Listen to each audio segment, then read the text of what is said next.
Good afternoon. Hello guys, nice to see you. Good afternoon. Good afternoon. So I believe you have received already my email as a reminder that tomorrow you guys have the midterm, like the third midterm. So please prepare. Be sure that you have decent internet connection. Log in into the system at least 20 minutes prior the deadline, avoiding some overcrowded logging, which may cause some delays in the system's work.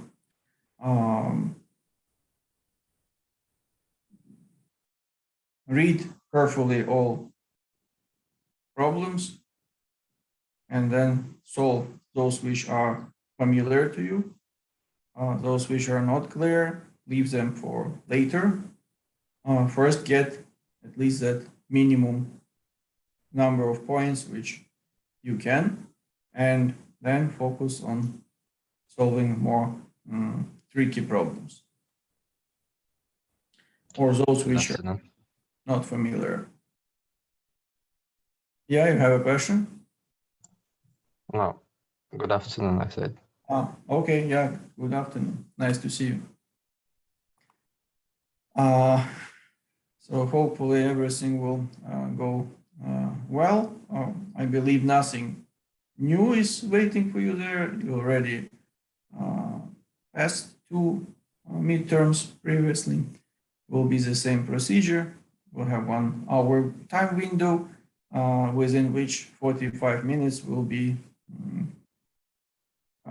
dedicated for you to solve these 6 problems. Okay, so I think we can proceed further with our discussion of thermodynamics. So previously we introduced the concept of ideal gas, considered different processes like isothermal, isobaric, and isochoric processes based on some empirical observations, wrote down the relationship between varying parameters like pressure or volume or temperature, depends which of these processes we consider. And as a summary of all these observations, we end up with the equation of the state of ideal gas, which can be presented in two forms. So first, when we deal with amount of matter in terms of moles, and there we have new constant R, which is universal gas constant. Or we can also, sometimes it's useful, express this equation of state of ideal gas in terms of total amount of atoms which form the ideal gas comprised in given volume. So in that case, we introduced another constant, Boltzmann constant, Kb, and that's equal to universal gas constant R divided by Avogadro's number Na. So these constants and equations you definitely should remember and keep in mind for often use in solving different problems. And now we can proceed further with our discussion and introduce another very important concepts in thermodynamics as internal energy and heat. So let us start with this discussion. I will switch my screen to our slides.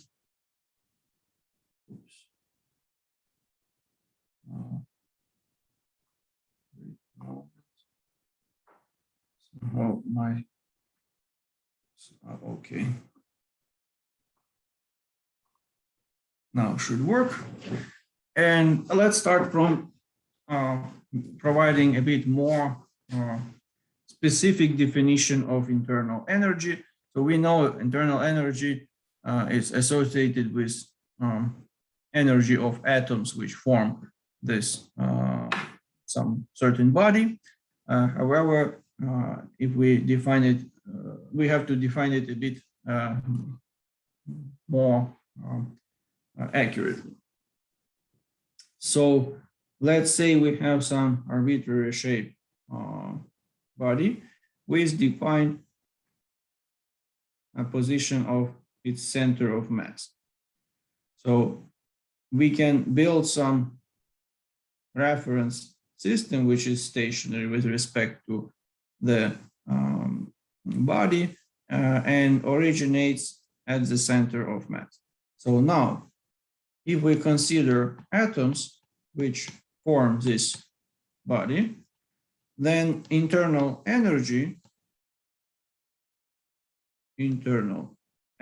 of this body will consist of kinetic energy, of translational, rotational, vibrational motions of atoms with respect to this stationary reference system originated at the center of mass of the body, and also potential energy of interaction between these atoms which form the body.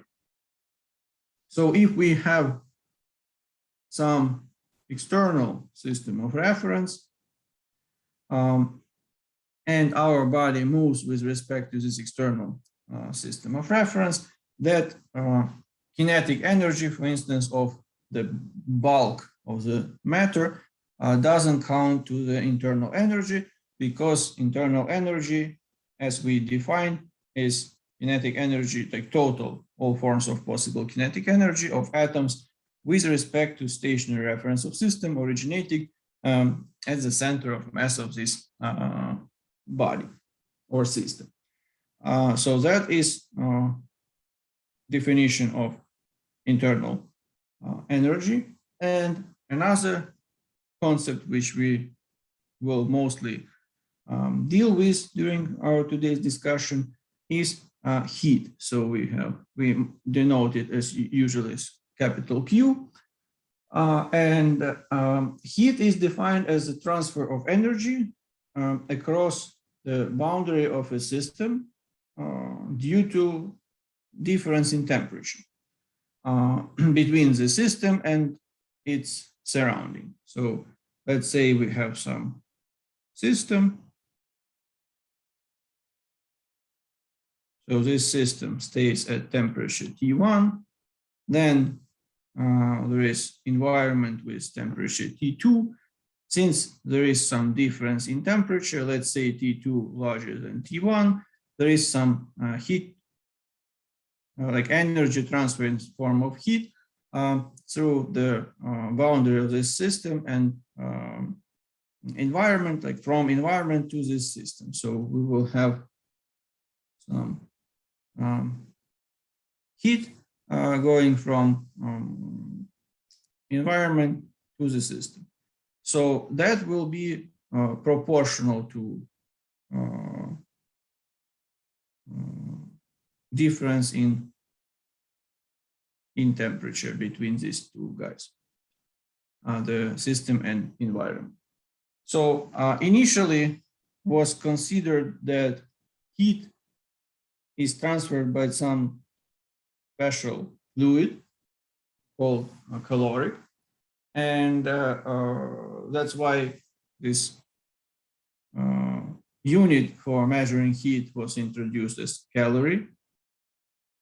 One calorie is defined as amount of energy which is required to heat 1 gram of water from 14.5 to 15.5 degrees Celsius.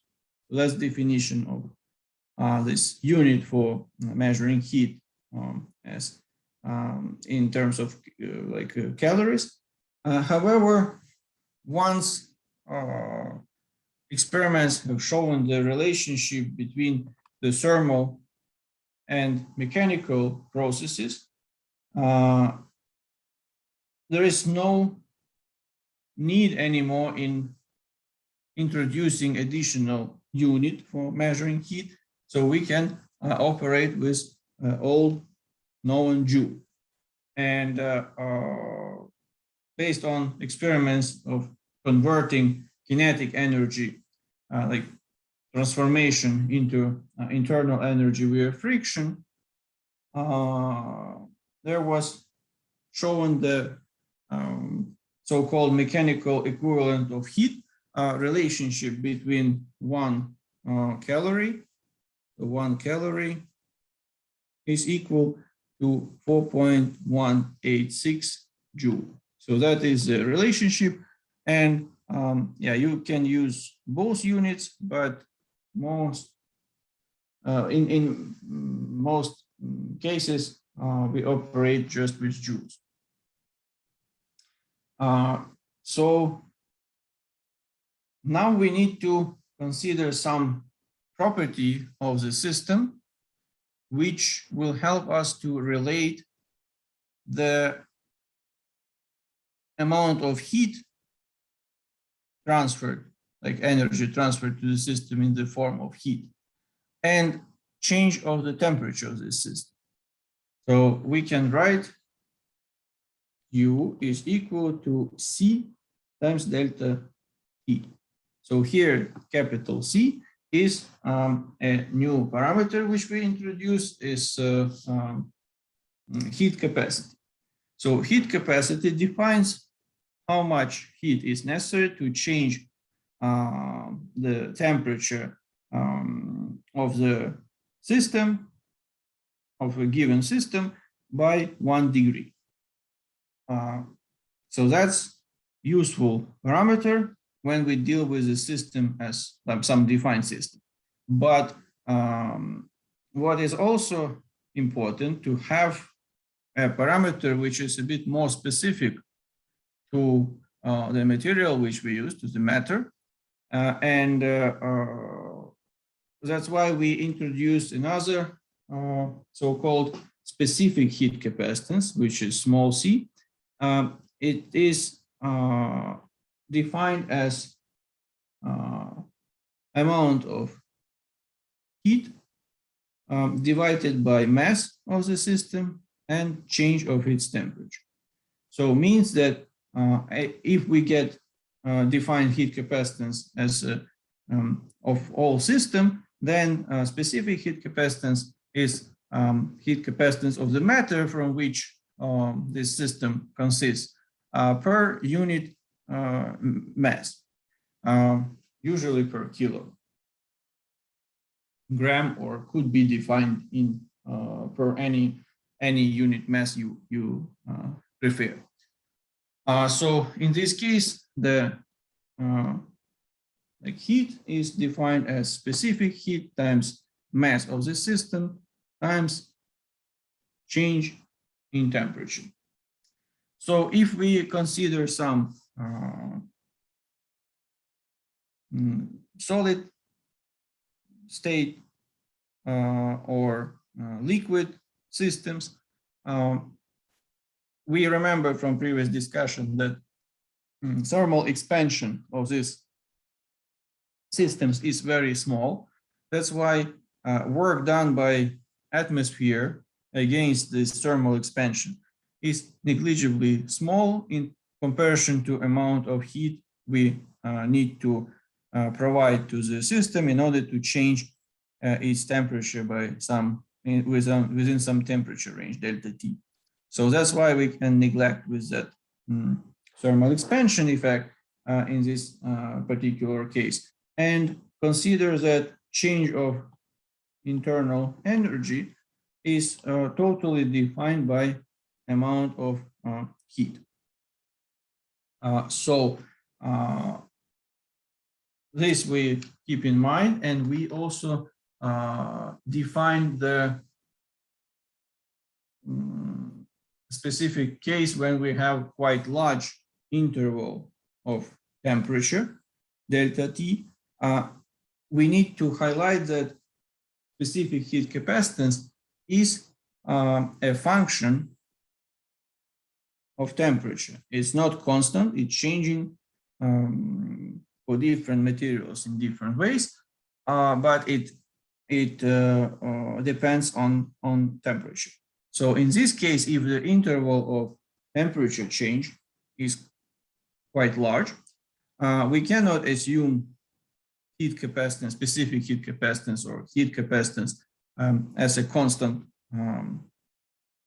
and need to integrate in order to provide accurate calculation of heat. So in this case, it will be, we can put mass outside the out of integral, considering that mass doesn't change.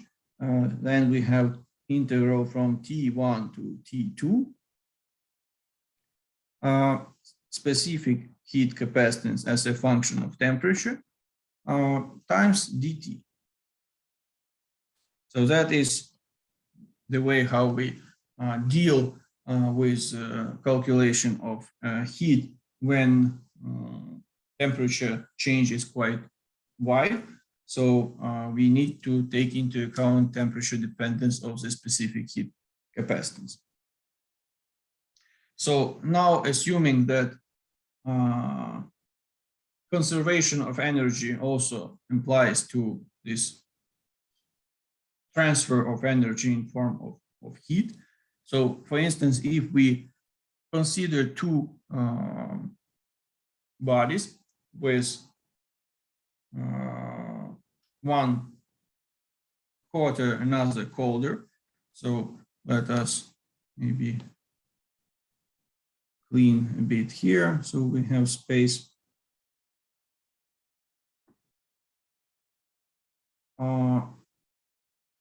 According to the conservation of energy principle, we can write that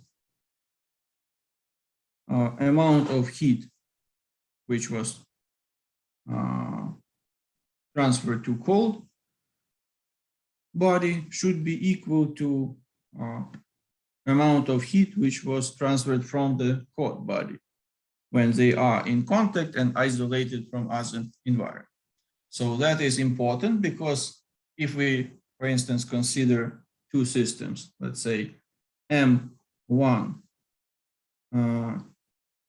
C1, T1, and also another system, M2, C2, T2, and let's assume that T2 is larger than T1. So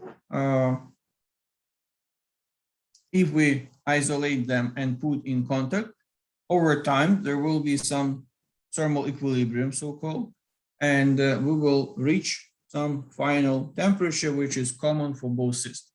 So taking this into account and the fact that we have energy conservation working there, we can write that M1 times C1 times T final minus initial temperature of this system 1 should be equal to minus M2 C2 T final minus T2.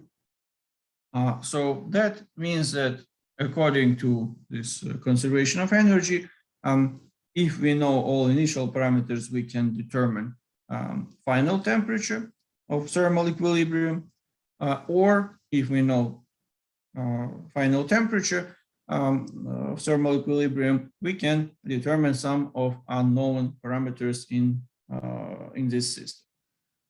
So that is quite useful to keep in mind when you need to solve some problems.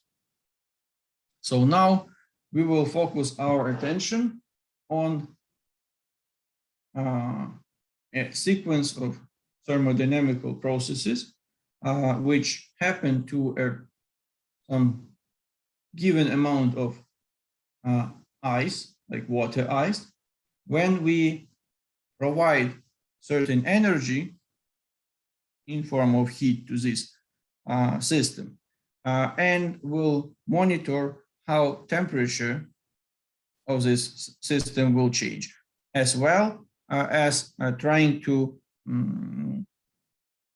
quantify at each step, which we will define, how much heat is provided to the system. So let us go to another slide, and we will have such a plot. So here we have energy in joule, which is transferred to the system. Here we have temperature in degrees Celsius. So let us assume that 0 somewhere here.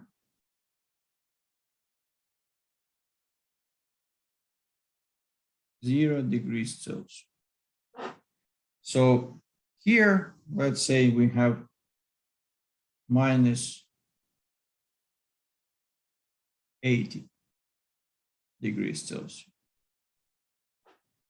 So we have some ice with given mass Mi, mass of ice.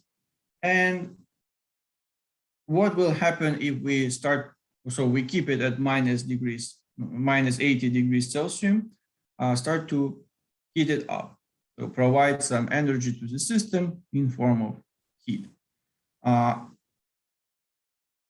So if we provide this energy, temperature will start to rise. So temperature increases. And once it reaches 0 degrees Celsius, it will further saturate, it will not change. So that's our first segment, which we will consider, can call it segment A. And here, what matters is specific heat capacitance of ice, because we just heat up this given amount of ice.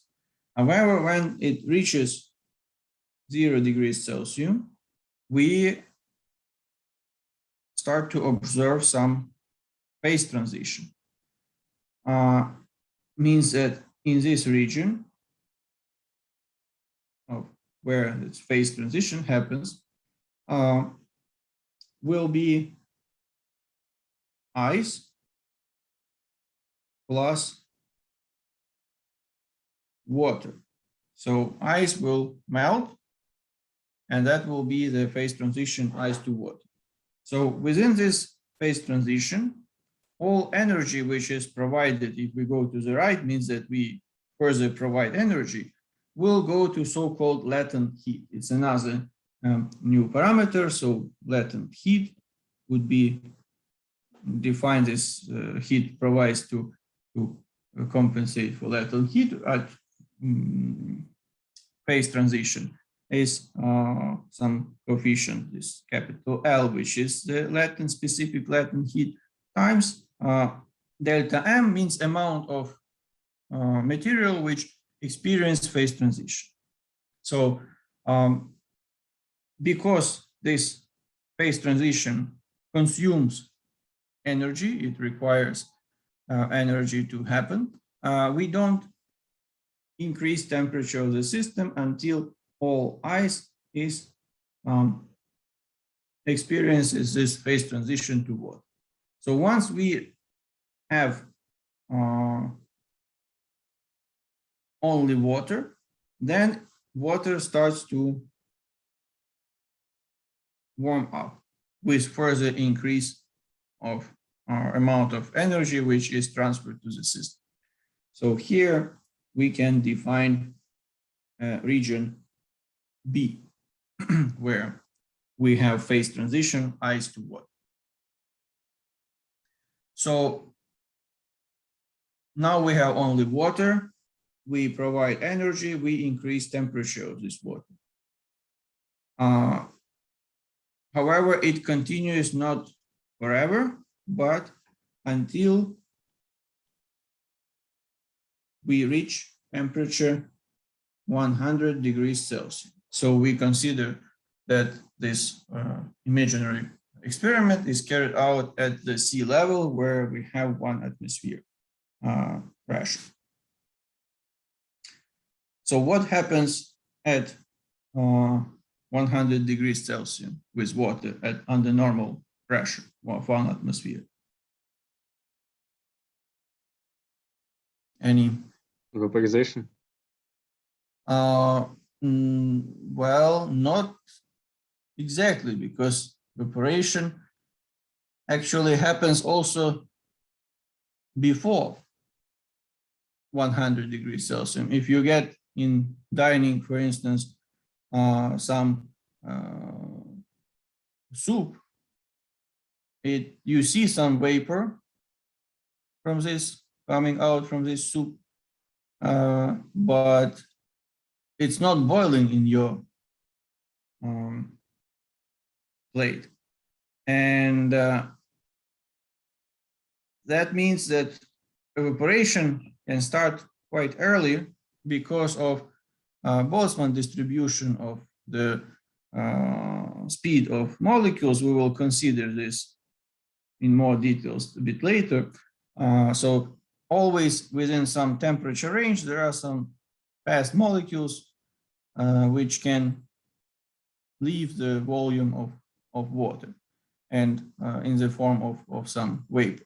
Obviously, if we increase temperature, the percent of such fast molecules increases and evaporation actually happens more intensively. However, that is not phase transition.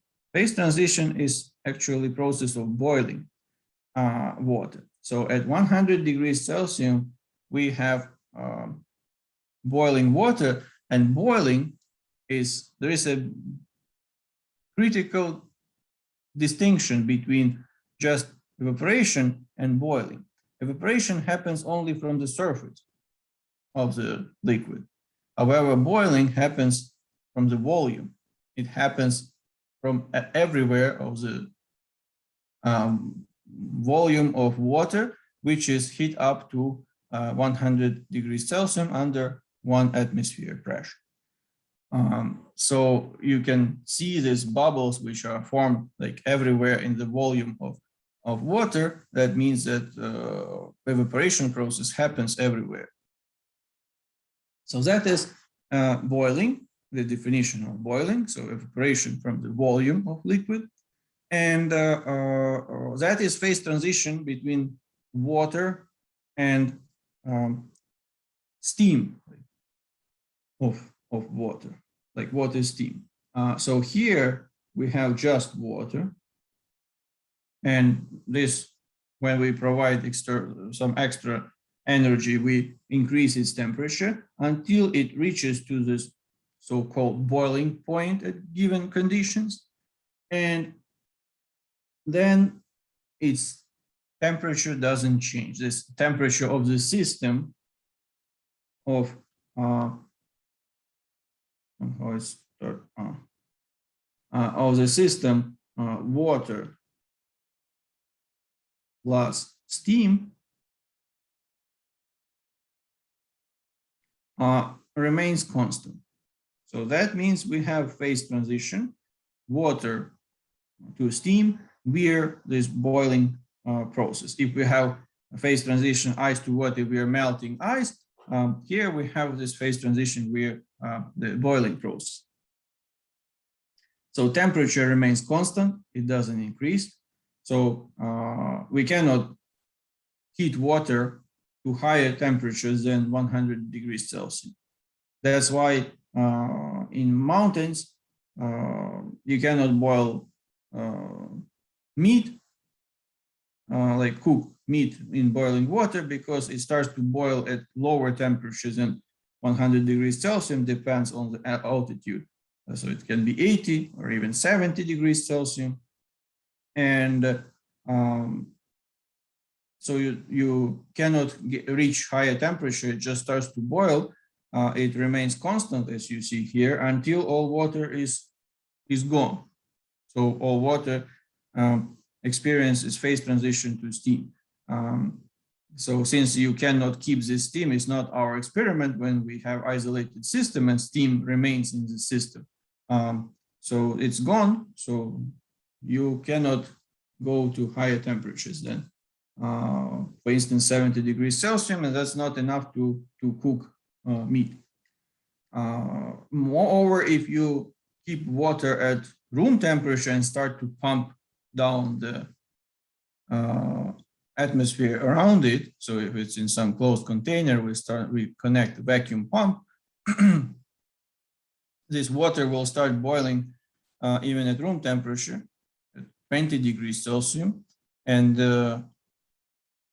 that will require certain energy to happen. So it will take internal energy of the water, and part of water will be, we are boiling, experience phase transition to vapor, which will be immediately pumped down by vacuum pump. And other part will just freeze. So it will be a frozen ice, that's what remains inside. So it really depends on the external conditions, what happens. That's why we specify that at 1 atmosphere, we have this experiment.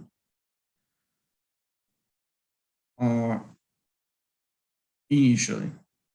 And then we have all water converted to steam. And if we further increase temperature, if we further provide some energy to the system, that will result in increase of steam temperature. So here we have only steam. Since steam does not have any options for phase transition upon heating, so within this temperature range from, let's say, minus 80 degrees to 100 degrees, we got 2 phase transitions. So when we increase temperature from 100 of steam from 100 degrees to, let's say, 400 degrees, that's possible to do.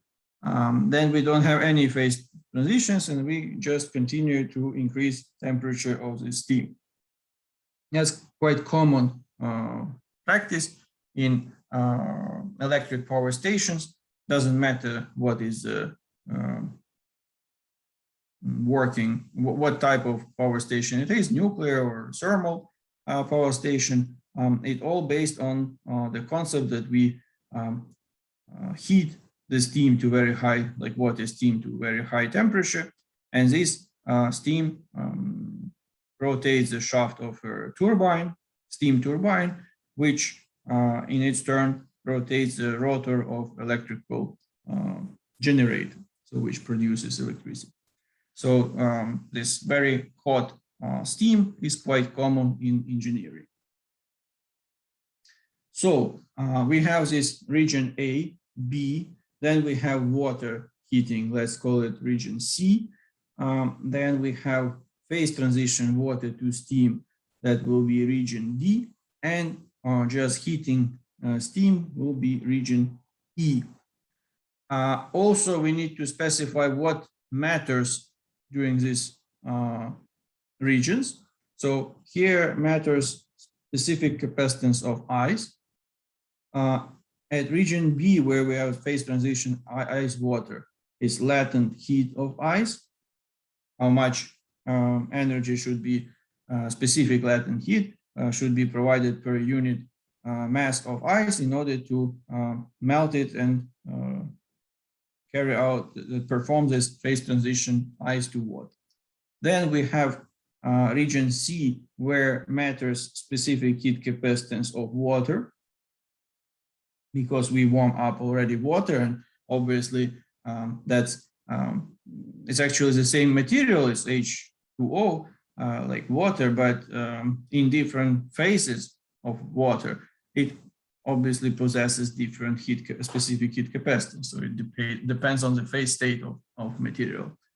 And then we have phase transition water to steam in region D, where also latent heat of water already matters. And finally, we have just heating of water steam without phase transitions. That's why specific heat capacitance of steam, that's what will define amount of heat which we transfer.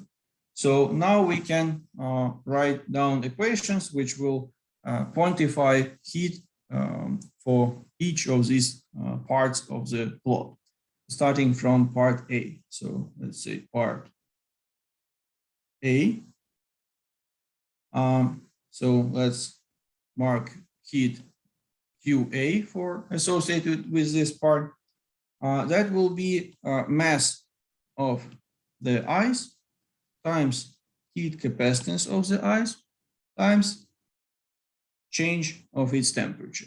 And here it will be like T2 minus T1. So we know that we heat up ice from minus 80 to 0 degrees Celsius. So we can write 0 degrees Celsius minus 80 degrees Celsius. So that is temperature range delta T, what experienced ice. Then we go to second part, which is B. And here we deal with phase transition. So QB will be equal to latent heat, specific latent heat of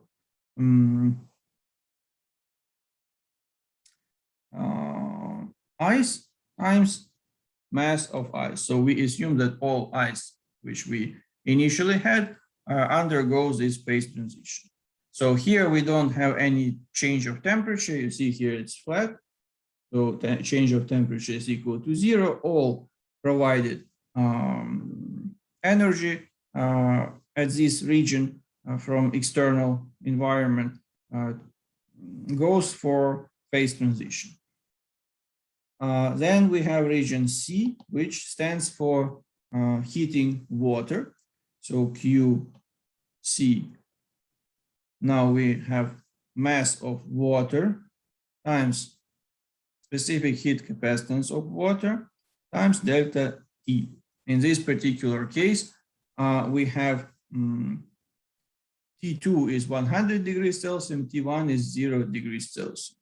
So 100 degrees Celsius minus 0 degrees Celsius. In region D, we have a mixture of water and steam, means phase transition water to steam. So QD can be quantified as latent heat of water times mass, mass of water, assuming that all water is converted to steam. And finally, in this part E, QE is equal to mass of steam, which we eventually got after these two phase transitions, times specific heat capacitance of steam times delta T. And here delta T can be quite broad, depends how much energy we provide. We can heat steam to very high temperatures. In industry, usually temperatures are like 300-400 degrees Celsius, which is quite hot and can be very dangerous because then pressure increases significantly to reach such high temperature of steam. But as a result, it can perform a lot of work, rotate these steam engines, steam turbines, and produce electricity. In steam engines also used this feature of overheated steam to perform some mechanical work. but nowadays steam engines are not used. However, steam turbines are commonly used in all types of electric power stations. So summarizing our today's discussion, so we introduced two very important concepts of thermodynamics. First is internal energy. We gave a specific definition of internal energy, assuming that it comprises of kinetic energy of translational, rotational, vibrational motion of all atoms which form the system with respect to stationary reference system originating at the center of mass of this system, and also potential energy of interaction between these atoms within the system. Also, we introduce heat as energy transfer through the boundary of the system because of temperature difference, which can be measured either in calories or joules. And on this example of cold ice, and upon transferring energy to this system, we have shown how temperature of the system changes, including two-phase transitions, ice to water, water to steam, and considered specific heat capacitance and latent heat of different phases of this water. We quantified how much heat is transferred at each process upon heating from, let's say, minus 80 degrees to above 100 degrees. But we start with ice and end up with steam at temperatures higher than 100 degrees Celsius. So with this, I would like to finish our discussion. Next, we will introduce also work as another transfer parameter, thermodynamic parameter, and we'll be ready to consider first law of thermodynamics and its applications. So that we will do during our next discussions, and our next discussion will be already on Monday.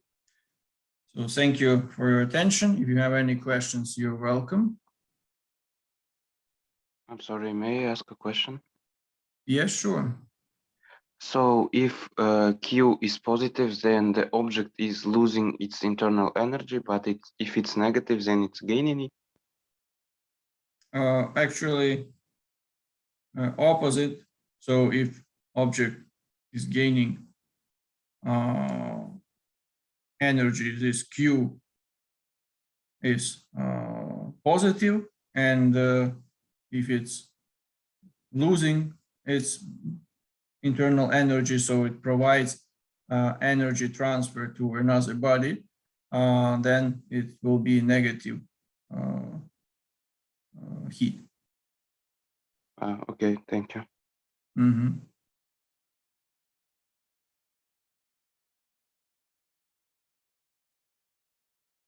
Okay, don't forget about third midterm. So that's important. Be ready, and good luck with your midterm. That's important step on the way to successful finish of this course. So I hope that everything will work out for you guys. Good luck and take care. So see you already on Monday during our next discussion. Thank you. Thank you, goodbye. Bye. Thank you. Goodbye. Bye. Thank you. Bye. Thank you. Goodbye. Bye bye. Have a good day.